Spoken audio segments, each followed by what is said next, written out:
Bismillahirrahmanirrahim. Assalamualaikum warahmatullahi wabarakatuh.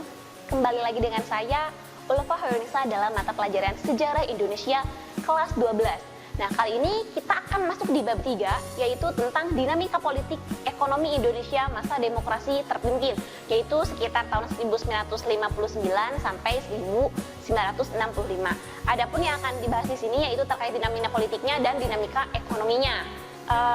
Di sini pertama ada tentang dekret presiden. Dari dinamika politik yaitu ada tentang dekret presiden tanggal 5 Juli tahun 1959.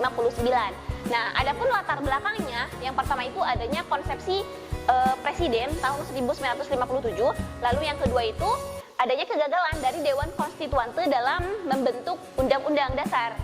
Nah, isi dari dekret presiden tanggal 5 Juli tahun 1959 ini, yang pertama itu pembubaran konstituante, yang kedua tidak berlakunya Undang-Undang Dasar sementara tahun 1950 dan berlaku kembali Undang-Undang Dasar tahun 1945. Lalu yang ketiga itu pembentukan MPRS atau Majelis Permusyawaratan Rakyat Sementara. Nah, situasi politik setelah adanya dekret presiden tanggal 5 Juli tahun 1959 ini, yang pertama kabinet Juanda ini digantikan dengan kabinet kerja pada 10 Juli tahun 1959. Lalu Presiden Soekarno juga menetapkan pidatonya yang berjudul Penemuan Kembali Revolusi Kita Menjadi Manifesto Politik.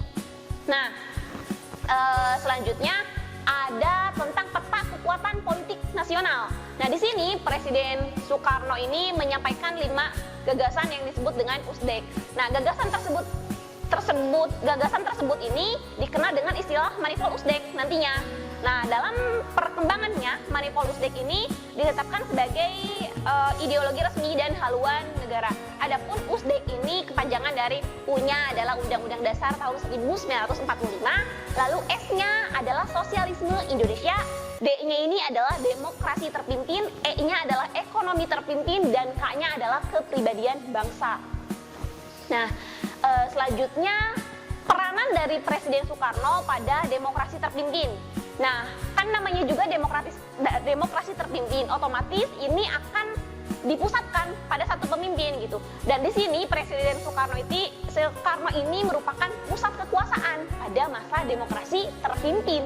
Nah, di sini Presiden Soekarno ini karena dia merupakan pusat kekuasaan, otomatis dia bebas melakukan segala hal sesuai dengan etika negara gitu. Dan di sini Presiden Soekarno itu memperkenalkan ajaran revolusi, ajaran sosialisme Indonesia, lalu pimpinan nasional atau Resopim, dan Presiden Soekarno juga mengeluarkan kebijakan untuk membuat gagasan nasionalis, agamis, dan komunis atau Nasakom, yang nantinya Nasakom ini rencananya itu akan dijadikan sebagai partai politik awalnya gitu. Nah, selanjutnya dalam menjalankan pemerintahannya Presiden Soekarno ini ya bisa dikatakan mengalami penyimpangan. Ya, penyimpangannya itu berupa apa saja? Yang pertama itu pembentukan MPRS, lalu yang kedua itu ada pembubaran DPR dan pembentukan DPR-GR, lalu ada pembentukan Dewan Pertimbangan Agung Sementara. Nah, dalam bidang politik juga, di sini Soekarno juga ingin melakukan pembebasan terhadap Irian Barat. Nah, kenapa Irian Barat ini perlu dibebaskan? Latar belakangnya itu karena pertama itu Belanda itu tidak mau menepati hasil konferensi meja bundar. Dan yang kedua, Belanda itu terus menunda penyelesaian masalah tersebut sehingga bertahun-tahun lamanya gitu. Nah, selanjutnya adapun perjuangan pembebasan dari Irian Barat ya bisa kita lihat dari perjuangan diplomasi ya yang pertama. Nah, untuk perjuangan diplomasinya, Indonesia ini berhasil meraih dukungan dari negara peserta konferensi Kolombo pada tahun 1954 dan konferensi Asia Afrika pada tahun 1955. Lalu Indonesia juga mengangkat masalah Irian Barat ini dalam sidang umum PBB hingga tahun 1960. Tetapi di PBB ini tidak mendapatkan respon dan mengalami kegagalan. Lalu di sini dari konfrontasi politiknya, pertama itu pada tahun 1956 Indonesia ini membatalkan hasil KMB Dan pada tahun 1960 pemerintah Indonesia memutuskan hubungan diplomatik dengan Belanda. Nah, selanjutnya ada konfrontasi ekonomi. Nah, di sini Indonesia itu mengeluarkan kebijakan, yaitu yang pertama membatalkan utang-utang Indonesia kepada Belanda yang senilai 3.661 juta gulden. Lalu yang kedua menasionalisasikan maskapai penerbangan Belanda dan perusahaan pelayaran pada tahun 1958. Lalu untuk konfrontasi militernya pada 19 Desember tahun 1961 Presiden Soekarno ini mengumumkan adanya Trikora. Nah, pada tahun 1962 pemerintah Indonesia ini membentuk Komando Mandala Pembebasan Irian Barat. Lalu pasukan TNI juga dikerahkan melalui operasi-operasi militer di wilayah Irian Barat. Nah, selanjutnya untuk masalah Irian Barat ini akhirnya menarik perhatian PBB dan pada Maret sampai Agustus tahun 1962 PBB ini mengajak pihak Indonesia Belanda untuk berunding di New York.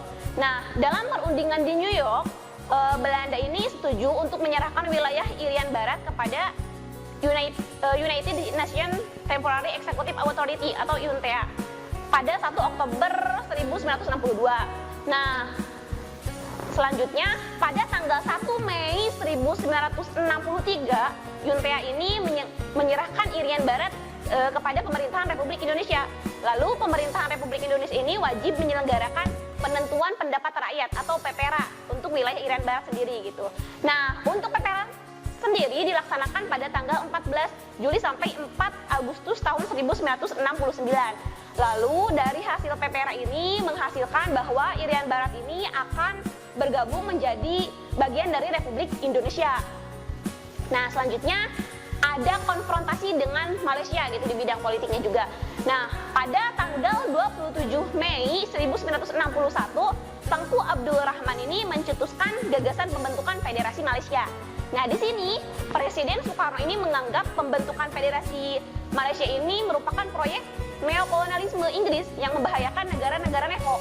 Nah, lalu pada tanggal 3 Mei 1964, Presiden Soekarno ini mengeluarkan Dwi Kora yang menandai adanya konfrontasi Indonesia dan Malaysia. Nah, Presiden Soekarno juga di bidang politiknya itu mengadakan politik mercusuar. Nah, politik mercusuar ini merupakan politik yang bertujuan untuk mencari kemegahan dalam pergaulan dunia. Ya, bisa kita lihat ya dari keempat gambar ini, dan salah satunya itu hasil dari politik mercusuar itu adalah Monas. Nah, selanjutnya di bidang politik juga Indonesia ini pernah keluar dari PBB ketika masa demokrasi terpimpin. Nah, hal ini tuh terjadi pada tanggal 7 Januari tahun 1965. Indonesia itu pada saat itu mengatakan bahwa Indonesia akan keluar dari PBB. Nah, adapun latar belakang kenapa Indonesia keluar dari PBB, karena yang pertama itu PBB itu menerima Malaysia sebagai anggota tidak tetap Dewan Keamanan PBB. Lalu yang kedua ini ada sikap PBB yang tidak merombak struktur organisasi PBB gitu. Dan dampaknya ketika Indonesia keluar dari PBB, otomatis Indonesia ini kehilangan media untuk memperjuangkan kepentingan nasional di dunia internasional. Nah, selanjutnya kita masuk ke sistem perekonomiannya ya. Sistem ekonomi terpimpin ini merupakan penguasaan atau sekurang-kurangnya pengawasan terhadap alat-alat produksi serta distribusi yang vital bagi perekonomian secara terpimpin. Adapun bentuk pelaksanaan dari sistem ekonomi terpimpin bisa kita lihat dari bagannya ya. Yang pertama itu ada nasionalisasi perusahaan Belanda, lalu ada pembangunan nasional semesta berencana, lalu adanya pengorganisasian perusahaan swasta. Nah, adapun dari sistem perekonomian terpimpin ini mengeluarkan beberapa kebijakan. Nah, salah satu kebijakannya itu adalah membuat Dewan Perancang Nasional. Dewan Perancang Nasional ini dibentuk pada tanggal 15 Agustus tahun 1959 dengan dasar Undang-Undang Nomor 80 tahun 1958, dan pada tahun 1963 Dewan Perancang Nasional ini berganti nama menjadi Badan Perencanaan Pembangunan Nasional dan dipimpin langsung oleh Presiden Soekarno. Lalu tugas dari Dewan Perancang Nasional ini yaitu untuk merancang pembangunan baik jangka pendek maupun jangka panjang. Nah, selanjutnya ada kebijakan devaluasi mata uang rupiah. Nah, devaluasi mata uang rupiah ini diterapkan di Indonesia itu pada tanggal 24 Agustus 1959 dan dilaksanakan oleh Panitia Penampung Operasi Keuangan atau PPOK. Nah, bentuk dari devaluasi mata uang rupiah ini yang pertama itu mata uang pecahan bernilai 500 ini berubah menjadi 50, lalu mata uang pecahan 1000 ini berubah menjadi 100, dan mata uang pecahan 100 ke bawah itu tidak didevaluasi ya. Itu. Nah, selanjutnya menekan laju inflasi. Nah, adapun dasarnya yaitu peraturan pemerintah pengganti Undang-Undang Nomor 2 Tahun 1959. Nah, caranya yaitu dengan membekukan semua simpanan pada bank-bank. Lalu yang kedua, menginstruksikan penghematan bagi instansi pemerintah. Lalu yang ketiga itu menertibkan manajemen dan administrasi perusahaan-perusahaan negara. Nah, selanjutnya ada deklarasi ekonomi. Nah, deklarasi ekonomi ini dirumuskan oleh Panitia 13 dan diresmikan oleh Presiden Soekarno pada 28 Maret tahun 1963 yang kemudian disusul dengan 14 peraturan pelaksanaan atau biasa disebut dengan peraturan 26 Mei.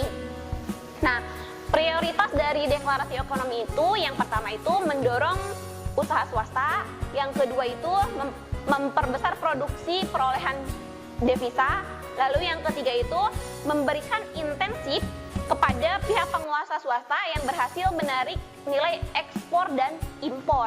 Nah, tetapi di dalam perkembangannya deklarasi ekonomi ini tuh bisa dianggap sebagai gagal ya. Karena pada saat itu Indonesia itu gagal memperoleh pinjaman dari IMF.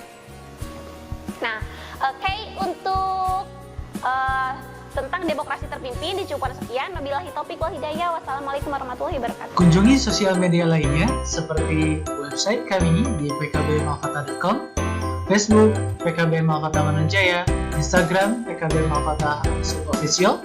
Dan terima kasih telah klik video ini. Jangan lupa like, comment, share, dan subscribe untuk menunjukkan dukungan kamu terhadap channel ini. Enjoy the video PKB Malfata.